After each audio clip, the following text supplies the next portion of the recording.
శివుడు ఖండించిన వినాయకుడి తల ఇప్పటికీ అక్కడుంది. విఘ్నాలు తొలగించే వినాయకుడికి ఎన్నో ఆలయాలున్నాయి. వాటిలో కొన్ని మానవ నిర్మితాలు కాక మరికొన్ని గణపయ్య స్వయంభుగా వెలసినవి. వీటన్నింటికీ భిన్నం ఇప్పుడు మీరు తెలుసుకుంటున్న ఆలయం. పార్వతీదేవి నలుగుపిండి నలుచుకున్న పిండితో బాలుడిని తయారు చేసి ప్రాణం పోస్తుంది. తాను స్నానం చేసి వచ్చే వరకు ఇంటి బయట కాపలా ఉండమని చెబుతుంది. ఆ సమయంలో వచ్చిన శివుడిని వినాయకుడు అడ్డుకోవడంతో ఆగ్రహంతో తల ఖండిస్తాడు శివుడు. ఆ తర్వాత ఏనుగు తలపెట్టడం, విఘ్నాధిపత్యాన్ని ఇస్తారు. ఇవన్నీ ప్రతి వినాయక చవితికి కథలా చెప్పుకుంటారు. ఏనుగు తల తగిలించడం వరకు సరే, కాని ఇంతకీ శివుడు ఖండించిన తల ఏమైందన్నది తెలుసా? వినాయకుడు తల ఉన్న ప్రదేశం ఉత్తరాఖండ్లో పితోరాగఢ్ ప్రాంతం. గంగోలిహట్ నుంచి సుమారు 14 కిలోమీటర్ల దూరంలో భువనేశ్వర్ అనే గ్రామం ఉంటుంది. అక్కడ ఉంది పాతాళ భువనేశ్వర స్వామి ఆలయం.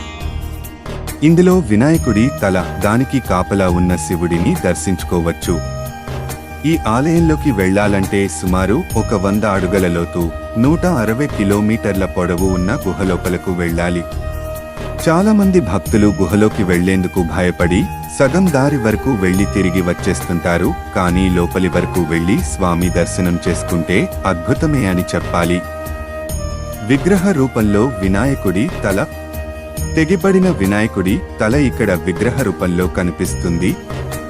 ఈ గుహకు సాక్షాత్తు పరమశివుడే కాపలా ఉంటాడు. తన కుమారుడు అని తెలియక శివుడు శిరస్సు ఖండించడంతో పార్వతి శోకసంద్రంలో మునిగిపోతుంది. అప్పుడు ఏనుగు తల అతికించిన పరమశివుడు లోకానికి గజముఖుడిగా కనిపించిన నీ కుమారుడు నీకు మాత్రం పూర్వరూపంలోనే కనిపిస్తాడని విరమిస్తాడు. ఆ తర్వాత ఖండించిన తలపడిన ప్రదేశం అయిన ఈ గహకు వచ్చిన శివుడు పుత్రవాత్సల్యంతో కాపలా ఉండిపోయాడని చెబుతారు.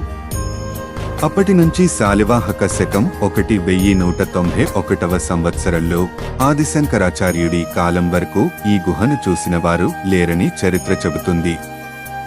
ఇక ఈ ఆలయం ఉన్న గుహ కేవలం ఒక్క గుహలా కాకుండా చాలా గుహలు కలిపే సమాహారంగా ఉంటుంది.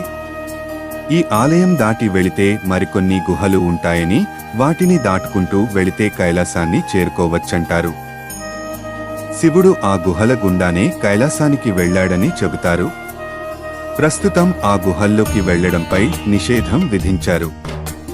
ఎందుకంటే అక్కడ ఆక్సిజన్ ఉండదట.